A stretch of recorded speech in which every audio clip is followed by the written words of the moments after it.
akbar, Allahu akbar. Allahu akbar, Allahu akbar, Allahu akbar. Allahu akbar, Allahu akbar, Allahu akbar.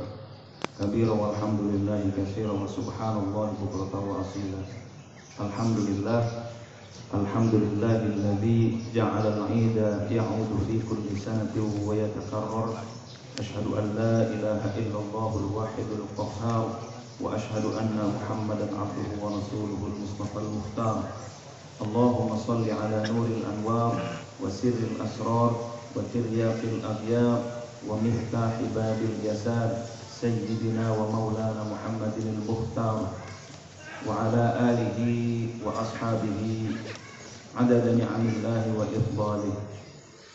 Ya ayyuhal muslimun, usikum wa nafsi bitaqwallah wattaqullaha haqqa tuqatih la'allakum tuflihun. Qala Allah ta'ala fil Qur'anil Karim, a'udzu billahi minasy syaithanir rajim. Bismillahirrahmanirrahim. Inna a'tainakal kautsar fashalli li rabbika wanhar inna syani'aka huwal abtar. Amma ba'd. Hadirin dan hadirat jamaah Idul Adha Masjid Al-Hikmah yang dimuliakan oleh Allah Subhanahu wa taala. Marilah kita pada pagi hari ini sekali lagi panjatkan puji syukur kehadirat Allah Subhanahu wa taala yang selalu melimpahkan nikmat kepada kita. Shalawat dan salam semoga Allah limpahkan kehadiran baginda Nabi besar Muhammad sallallahu alaihi wasallam.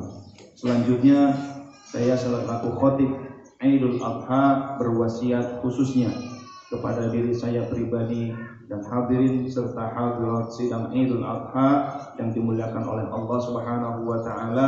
Marilah kita bertakwa kepada Allah Subhanahu wa taala. Hadirin sidang Idul Adha yang dimuliakan oleh Allah, ada satu surat yang memerintahkan kita untuk berkurban, yaitu surah Al-Kautsar. Surat ini juga menyiratkan kepada kita tentang tips meningkatkan kenikmatan hidup. A'udzu billahi minasyaitonir rajim. Bismillahirrahmanirrahim. Inna a'tainakal kautsar. Sesungguhnya a'tainaka, kami memberikan kepadamu wahai Muhammad al-kautsar. Pada suatu saat Rasulullah Shallallahu Alaihi Wasallam ketika sedang tidur tapi tidak terlalu pulas, beliau tidur ringan dan tiba-tiba beliau tersenyum. Sahabat bertanya, ada apa ya Rasulullah? Lalu beliau bersabda bahwa turun firman dari Allah, Inna a'tainakal kautsar, yaitu surah Al-Kautsar. Sesungguhnya kami memberikan kepadamu Al-Kautsar. Apa itu Al-Kautsar? Ibnul Qayyim Al-Jauzi menjelaskan banyak makna dari Al-Kautsar. Yang pertama adalah telaga di surga yang bernama Al-Kautsar. Maka Rasulullah Shallallahu Alaihi Wasallam tersenyum setelah mendapatkan firman ini. Lalu makna kedua adalah Al-Kautsar adalah nikmat kebaikan yang begitu banyak, dan ini menurut tafsir Ibnu Abbas. Maka Rasulullah Shallallahu Alaihi Wasallam tersenyum mendapatkan wahyu ini. Al-Kautsar menurut Imam Hasan Basri adalah ilmu dan Al-Quran, di mana ilmu dan Al-Quran merupakan anugerah yang sangat besar bagi Nabi Muhammad SAW. Menurut Ikrimah, Al-Kautsar adalah nubuwah, sesuatu yang tidak diberikan kepada sembarang orang. Nubuwah yaitu kenabian. Inna a'tainakal kautsar, sesungguhnya kami memberimu Al-Kautsar. Dan menurut tafsir lain, Al-Kautsar adalah umat pengikut yang banyak. Maka Rasulullah SAW berbahagia setelah mendapatkan firman ini. Fasholli, kemudian sholatlah. Setelah Allah menyampaikan bahwa betapa banyak nikmat, kita ambil salah satu yang bisa kita ambil dari berbagai makna Al-Kautsar, yaitu tafsir dari Ibnu Abbas. Al-Kautsar adalah nikmat yang banyak. Maka setelah Allah menyampaikan, mengingatkan kita dengan nikmat yang banyak, apa perintah Allah? Fasholli, maka sholatlah. Lakukan ibadah ritual, ibadah yang merupakan hubungan kita dengan Allah Subhanahu wa taala, lakukan taqarrub. Jadi tips pertama meningkatkan kenikmatan hidup adalah kita ingat nikmat Allah begitu banyak dan kita bersyukur kepada Allah Subhanahu wa taala. Ini yang pertama. Lalu yang kedua, tunaikan rasa syukur itu dengan taqarrub ilallah, dekatkan diri kepada Allah. Salah satu bentuknya yang mewakili taqarrub ilallah adalah salat, dirikan salat. Apakah sudah cukup? Belum. Fasholli li rabbika wanhar, dan sembelihlah hewan kurban. Maka Idul Adha disebut juga Idul Adha, Id artinya kembali, Adha udhiyah. Id, hari raya yang di dalamnya terdapat penyembelihan hewan kurban, udhiyah dalam bahasa Arabnya.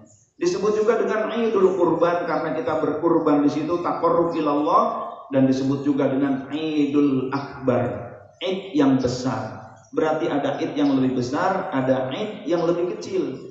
Idul Fitri adalah Id yang lebih kecil. Idul Adha adalah Id yang lebih besar. Karena di dalamnya ada sembelihan hewan kurban. Di dalamnya juga kita bertakbir, lebih banyak diperintahkan bertakbir.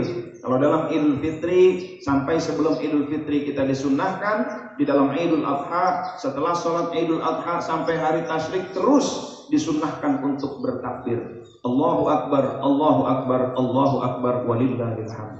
Hadirin sidang Idul Adha yang dimuliakan oleh Allah Subhanahu wa taala, fasholli li rabbika wanhar. Tidak cukup dengan taqarrub kepada Allah tanpa aksi sosial.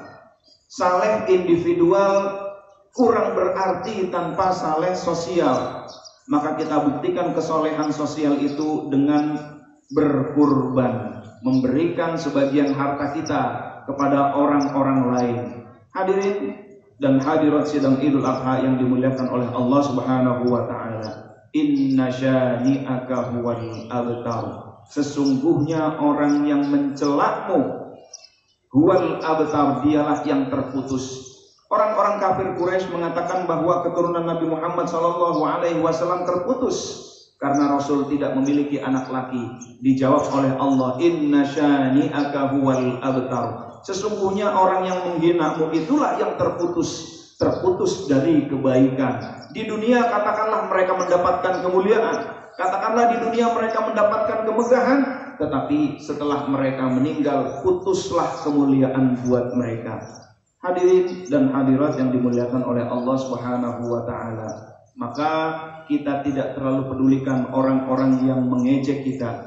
Kita tidak terlalu pedulikan orang-orang yang berkata negatif kepada kita. Allahu Akbar, Allahu Akbar, Allahu Akbar, walillahil hamd.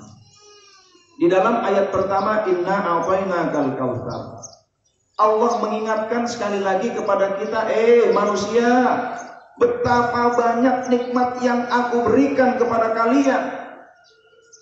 Maka di dalam Ibnu Allan As-Siddiqi, beliau menjelaskan tentang definisi syukur.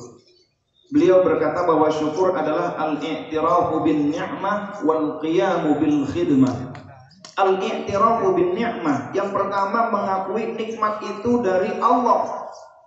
Maka ketika ada nikmat kita berkata alhamdulillah, segala puji bagi Allah, segala nikmat dari Allah. Katakanlah wasilahnya melalui atasan kita, iya, tapi hakikatnya income kita dari Allah. Kebaikan-kebaikan dari saudara kita, dari tetangga kita, iya, itu wasilahnya, tetapi hakikatnya itu adalah kebaikan dari Allah Subhanahu wa ta'ala. Maka ketika kita mendapatkan nikmat, kita katakan alhamdulillah, segala puji bagi Allah, segala nikmat itu dari Allah. Kita akui segala nikmat adalah dari Allah. Allahu Akbar, Allahu Akbar, Allahu Akbar, walillahil hamd. Karena ada orang yang sangat kaya, tetapi dia tidak mengakui kekayaannya dari Allah. Dia mengatakan bahwa segala yang aku peroleh adalah hasil jerih payahku sendiri, hasil ilmu yang aku miliki, hasil strategi bisnis yang aku terapkan, eksekusi yang luar biasa. Orang itu bernama Qarun, diabadikan di dalam surah Al-Qasas ayat 78. Innama utituhu ala ilmin indi. Aku peroleh semua itu karena ilmu yang aku miliki. Ini mazhab Qarun. Maka ketika kita melihat nikmat yang Allah berikan kepada kita, ketika kita menganggap bahwa itu adalah hasil jerih payah kita sendiri, berarti kita mengikuti mazhab Qarun. Na'udzubillah min dzalik. Tetapi ada yang jauh lebih kaya dari Qarun. Dan beliau berkata bahwa semua yang aku peroleh ini, semua yang aku miliki adalah anugerah dari Allah Subhanahu wa ta'ala. Beliau berkata, hadza min fadli rabbi, ini adalah anugerah dari Allah Subhanahu wa ta'ala. Diabadikan dalam surah An-Naml, dan ini adalah kata-kata dari Nabi Sulaiman alaihi salam. Maka kita yang menganggap bahwa seluruh nikmat yang ada pada diri kita, yang kita miliki, yang melekat pada diri kita, ketika kita menganggap bahwa nikmat-nikmat itu adalah semua, tidak sedikit pun nikmat, kecuali semua adalah anugerah dari Allah, berarti kita mengikuti mazhab Nabi Sulaiman alaihi salam. Basis dari rasa syukur kepada Allah adalah mengakui segala nikmat adalah dari Allah. Yang kedua, wal qiyamu bil khidmah, menurut Ibnu Allan As-Siddiqi. Wal qiyamu bil khidmah, dan tunaikan khidmah pengabdian kepada Allah. Ada orang yang dianugerahi rizki yang banyak, maka rizki yang banyak itu nanti di akhirat akan dihisab. Ada orang yang rizkinya sekedar, ibaratkan wadah, hanya sekedar gelas kecil, maka sepenuh-penuhnya gelas kecil cuma 200 ml. Tetapi ada juga orang yang diberi wadah oleh Allah, diberi rizki, takdirnya dia mendapatkan seperti tangki air yang 1000 liter, maka penuhnya adalah 1000 liter. Hadirin dan hadirat yang dimuliakan oleh Allah, nanti ketika di akhirat nanti yang cuma 200 ml hisabnya sebentar. Oh, cuma 200 ml dihisab sebentar langsung masuk surga.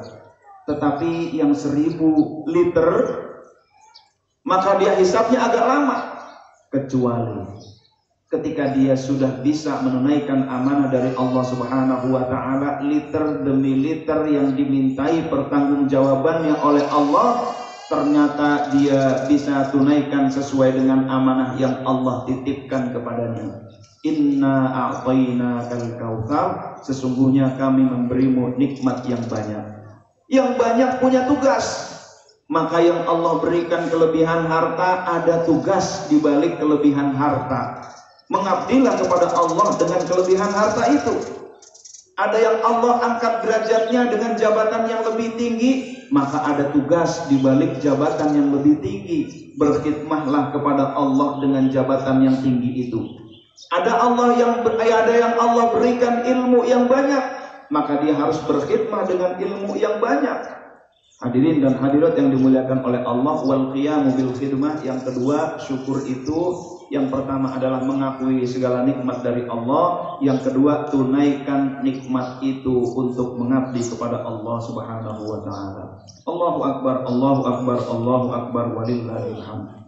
Hadirin dan hadirat yang dimuliakan oleh Allah Subhanahu wa ta'ala, meskipun mudah sepertinya diucapkan syukur, tetapi ada sebuah penelitian dilakukan oleh Paul Urban, dokter di bidang psikologi dari Amerika, meneliti tentang rasa syukur manusia kepada Tuhannya. Satu orang diteliti, dikasih belangko, dalam 24 jam berapa kali dia mengeluh. Adakah manusia yang selama 24 jam tidak mengeluh? Lalu belangko diberikan kepada peserta-peserta trainingnya, kepada banyak orang.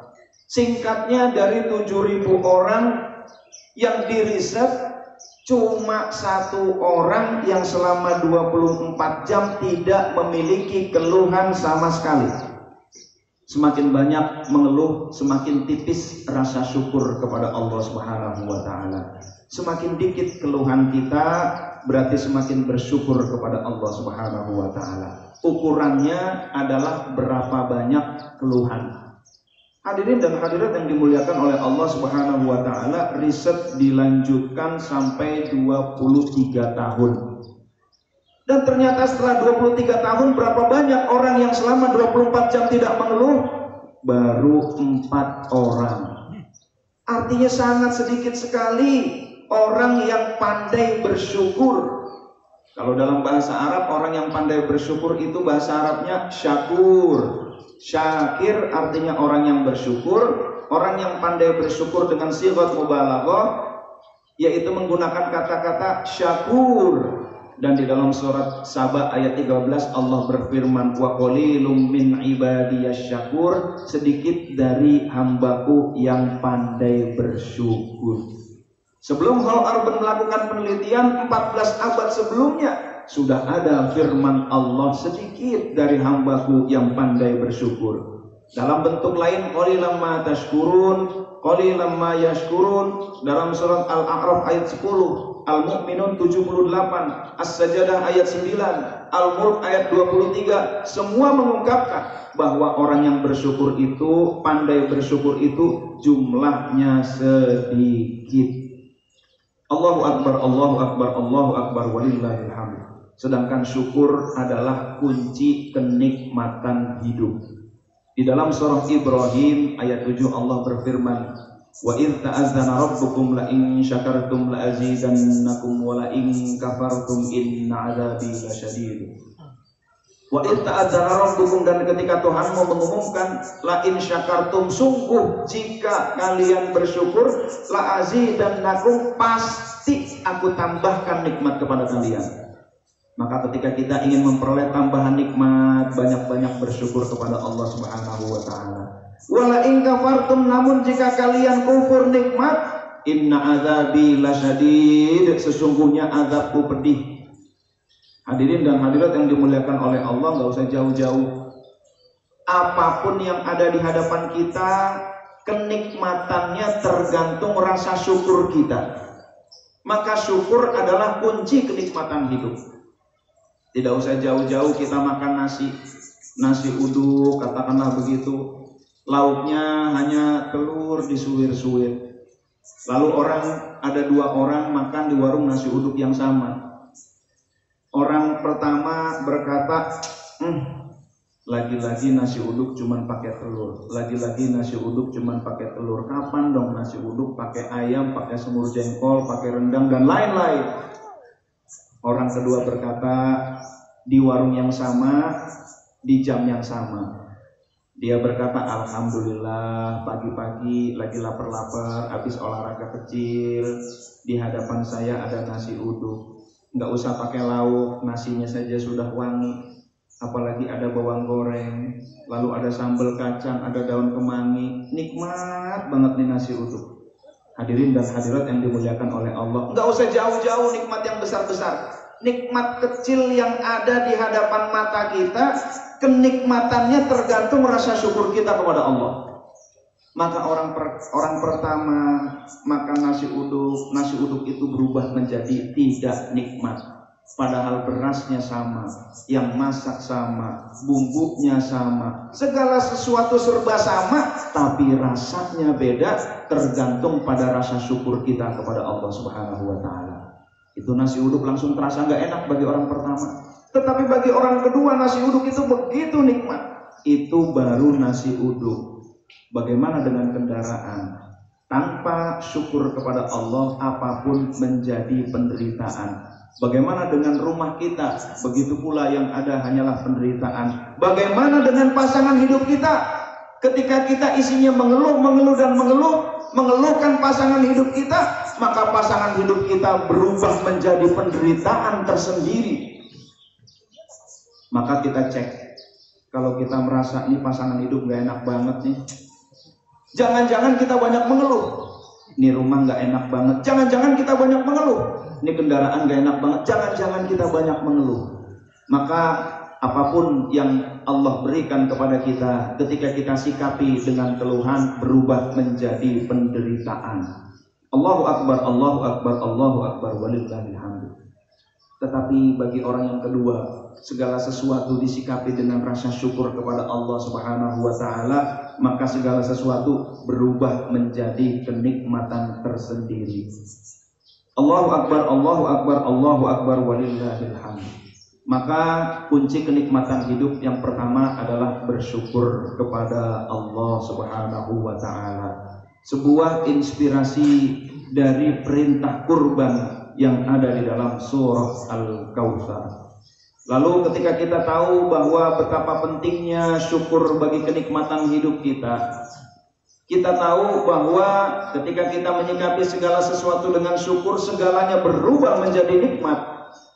Lalu bagaimanakah agar kita dapat meningkatkan rasa syukur? Yang pertama, sering-seringlah melihat kepada orang yang kondisinya di bawah kita.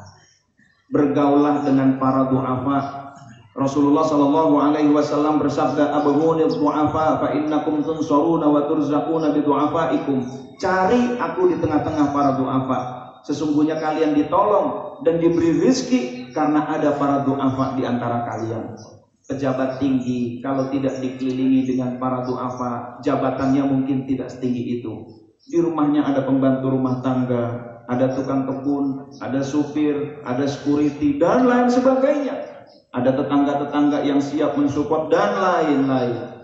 Fa innakum tunsuruna wa turzaquna bi du'afaikum, kalian ditolong, diberi rezeki, bisa hebat seperti itu.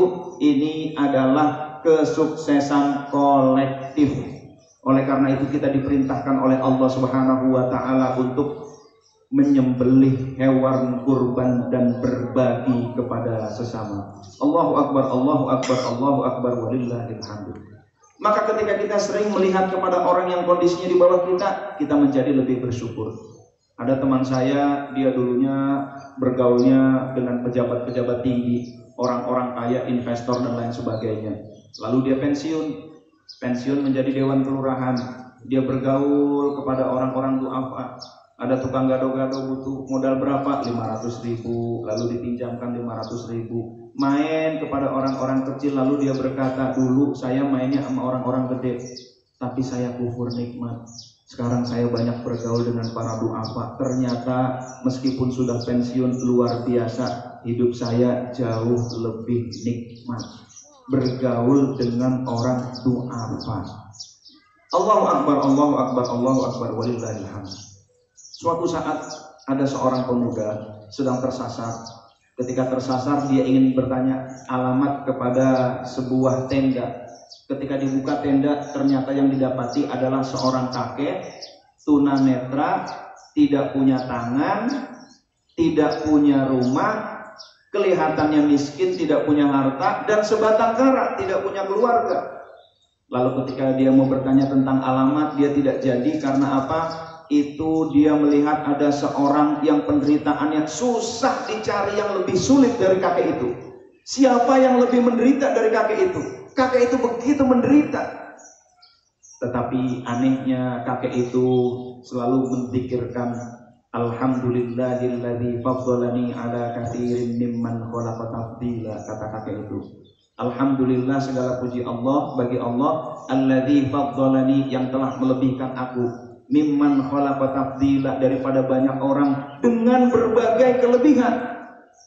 Pemuda tadi berkata dalam hati, bukannya dia banyak kekurangan, tapi kenapa zikirnya terima kasih karena diberi banyak kelebihan. Alangkah hebatnya kakek itu. Kek, saya mau tanya kakek kok kenapa selalu bersyukur kepada Allah, padahal kakek, mohon maaf, saya lihat banyak kekurangan. Anak muda, aku akan menjawab pertanyaanmu, tapi tolong penuhi permintaanku. Siap kek? Apa permintaan kakek? Wahai anak muda, aku nggak punya anggota keluarga kecuali hanya satu orang anak. Anakku berumur 14 tahun. Dialah yang nyari makan untukku, dialah yang menyuapi aku. Dari kemarin itu anak nggak ketemu. Tolong cari anak saya, apakah dia masih hidup? Apakah sudah dipanggil oleh Allah Subhanahu wa Ta'ala? Oh baik kek, kalau gitu akan saya cari anak kakek. Tapi tolong dijawab tadi pertanyaan saya. Kata kakek itu, baiklah anak muda. Mengapa saya berkata bahwa Allah melebihkan aku dibanding banyak orang? Bukankah banyak orang-orang yang diberi lisan oleh Allah, tapi mereka tidak gunakan lisan mereka untuk berzikir kepada Allah? Bukankah Allah melebihkan aku daripada banyak orang? Benar juga. Apalagi kek, Bukankah Allah memberikan kepada manusia ini akal, yang dengan akal itu berpikir, yang dengan akal itu muhasabah, tetapi banyak yang tidak menggunakan akal-akal tersebut. Zikirnya, mulutnya hanya digunakan untuk hal-hal yang tidak berfaedah. Hadirin dan hadirat yang dimuliakan oleh Allah, lalu dirinci satu demi satu oleh kakek itu. Bukankah Allah memberikan nafas kepadaku dan nafas itu selalu aku hembuskan bersama zikir kepada Allah di dalam qalbuku dan lain sebagainya. Intinya dia begitu bersyukur kepada Allah dengan apa yang ada. Akhirnya pemuda itu pergi dan dia mencari anaknya. Setelah mencari ke beberapa orang dengan ciri-ciri tertentu, dan ternyata orang-orang kampung berkata, itu kelihatannya ada anak usia segitu kemarin di bukit, coba cari di bukit. Setelah ia menaiki bukit, ternyata di situ ada burung bangkai sedang mengerumuni sesuatu. Ia khawatir jangan-jangan ini anaknya si kakek, jangan sampai yang dikerumuni adalah anaknya si kakek itu. Alangkah menderitanya dia. Lalu ketika diusir burung bangkai, ternyata mereka sedang mengerumuni bangkai seorang anak dengan ciri-ciri yang sama dengan anaknya si kakek tersebut. Ya Allah, bagaimana nanti aku sampaikan kepada kakek kondisi begini? Ia pulang, ia bingung, sampaikan tidak, sampaikan tidak. Lalu ketika sampai di tenda, dia berkata, Assalamualaikum. Waalaikumsalam. Bagaimana anak muda? Kayak saya mau tanya, mana yang lebih dicintai oleh Allah, Nabi Ayub atau kakek? Tentu Nabi Ayub lebih dicintai oleh Allah. Kayak saya mau tanya, lebih mana musibahnya Nabi Ayub atau kakek? Tentu Nabi Ayub ini musibahnya lebih besar daripada aku. Lalu dia berkata, wahai kakek, aku ingin mengabari bahwa anak kakek sudah dipanggil oleh Allah Subhanahu wa ta'ala.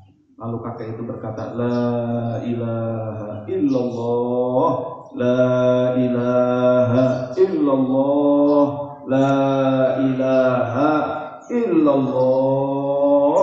Tersendak kakek itu dan meninggal di pangkuan anak muda tersebut. Bingung, mau cari alamat malah mendapati jenazah mati, meninggal, wafat, dipanggil oleh Allah di pangkuannya.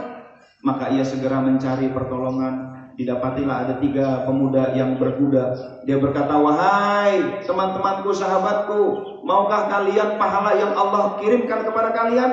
Apa itu? Silakan masuk ke dalam. Setelah dilihat, ada jenazah yang sudah ditutupi kain dan mereka membuka penutup wajahnya. Ketika dibuka, mereka berteriak, Abu Kilabah, Abu Kilabah, Abu Kilabah. Ada apa? Ini adalah Abu Kilabah. Dia adalah sahabat Rasulullah SAW. Beliau guru-guru besar kami.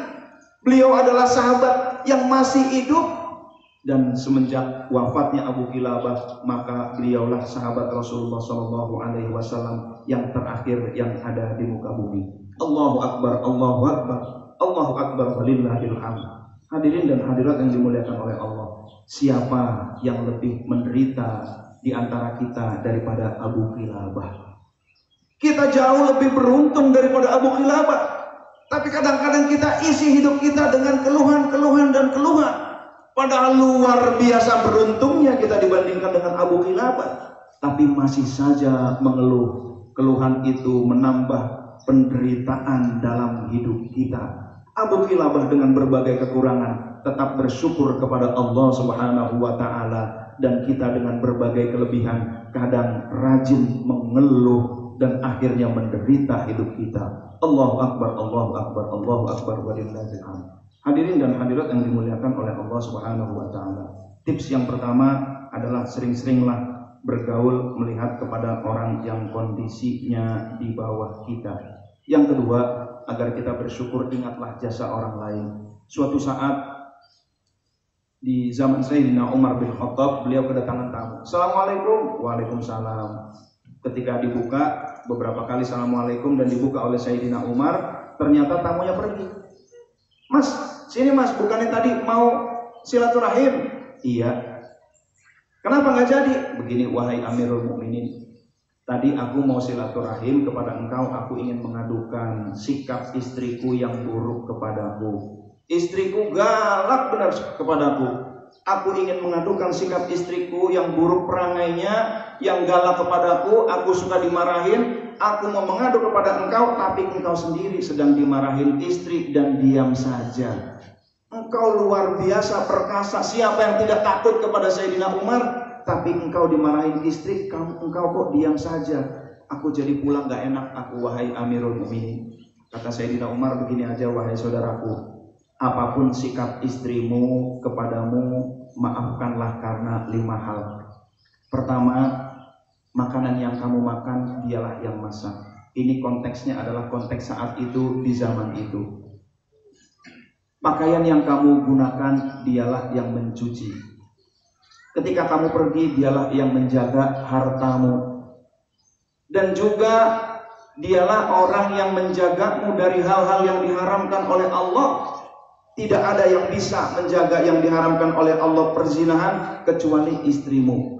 Dan yang kelima, maafkanlah istrimu karena dialah orang yang rela mengorbankan nyawa demi memberikan keturunan kepadamu. Maka tamunya Sayyidina Umar, cukup wahai Amirul Mukminin. Apapun yang dilakukan istriku, aku akan maafkan karena begitu besar jasa istriku. Allahu Akbar, Allahu Akbar, Allahu Akbar, walillahil hamd. Betapa besar jasa istri, rela mengorbankan nyawa. Ketika anak kedua saya lahir, itu operasi sesar begitu lama. Lalu istri saya berkata, ya Allah, seandainya hanya ada 1 nyawa yang bisa engkau selamatkan, selamatkan nyawa anakku ya Allah. Masya Allah. Allahu Akbar, Allahu Akbar, Allahu Akbar, walillahil hamd. Betapa besar jasa pasangan hidup kita. Lalu bagaimana dengan suami? Suami adalah pintu surga buat istri. Maka apapun sikap suami, maafkanlah karena dia adalah pintu surga buat istri. Sayyidina Umar mengajarkan bagaimana kita mensyukuri nikmat Allah Subhanahu wa taala dengan mengenang jasa-jasa orang-orang yang ada di sekeliling kita. Allahu Akbar, Allahu Akbar, Allahu Akbar, walillahil hamd. Inna a'tainakal kautsar, kami berikan kepadamu nikmat yang banyak. Fasholli, jangan lupa kalau sudah sadar nikmat begitu banyak, sholat minimal itu. Jangan tinggalkan Allah. Malu kita kepada Allah. Allah berikan begitu banyak, loh kok sholat 5 waktu saja enggak mau. Alasannya orang lapangan dan lain sebagainya. Berapa menit sih sholat bersyukur kepada Allah?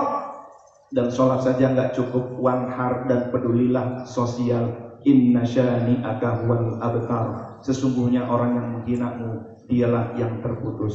Allahu Akbar, Allahu Akbar, Allahu Akbar, walillahil hamd.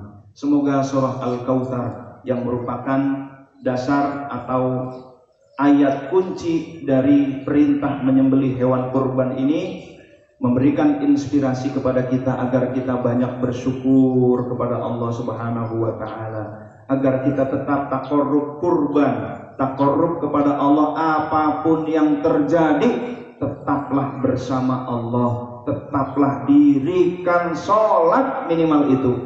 Wanhar dan pedulilah kepada saudara-saudara kita.